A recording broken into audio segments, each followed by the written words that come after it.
গাছ লাগাও ঠাকুরগাঁয়ে, সবুজ থাকো প্রাণ প্রবাহে, এই স্লোগানে ঠাকুরগাঁয়ে শুরু হয়েছে 10 লক্ষ বৃক্ষরোপণের কর্মসূচি। শনিবার বিকেলে সদর উপজেলার মোহাম্মদপুর ইউনিয়নের ফেসাডাঙ্গি ব্রিজের পাশে এই কর্মসূচির উদ্বোধন করেন শ্রম ও কর্মসংস্থান মন্ত্রণালয়ের সচিব AHM শফিকুজ্জামান। জেলা প্রশাসক ইশরাত ফারজানার সভাপতিত্বে অনুষ্ঠানে আরো উপস্থিত ছিলেন মন্ত্রিপরিষদ বিভাগের সমন্বয় ও সংস্কার সচিব জাহেদা পারভীন, রংপুর বিভাগের অতিরিক্ত সচিব শহীদুল ইসলাম NDC, কলকারখানা ও প্রতিষ্ঠান পরিদর্শন অধিদপ্তরের মহাপরিদর্শক ইমরুল মহসিন।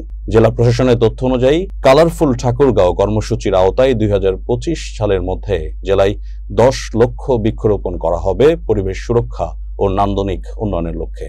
তাদের সবার প্রতি অনুরোধ, গাছগুলো যেন আমরা শুধু লাগিয়ে আমাদের দায়িত্ব পালন না করি, আমাদের পৃথিবীর সুরক্ষায়, আমার এই পরিবেশ সুরক্ষায় এই গাছগুলো যেন ফুলে ফলে শোভিত হয়। আমি যতটুকু জানি বন বিভাগের সামাজিক বনায়ন কর্মসূচি আছে, যেটি যে ওনারশিপটা হলো লোকাল পিপলের, যে তারা লাগাবে এবং তারাই এটির বেনিফিট ভোগ করবে, তারা এটিকে লালন পালন করবে, এটিকে রক্ষা করবে। কেন আসলো? কারণ এই কাঁঠাল পাতা ঝরা, এটার যে রূপটা দেখা, এইটার চোখ লাগে, একটা ভিতরে একটা চোখ লাগে। হাসি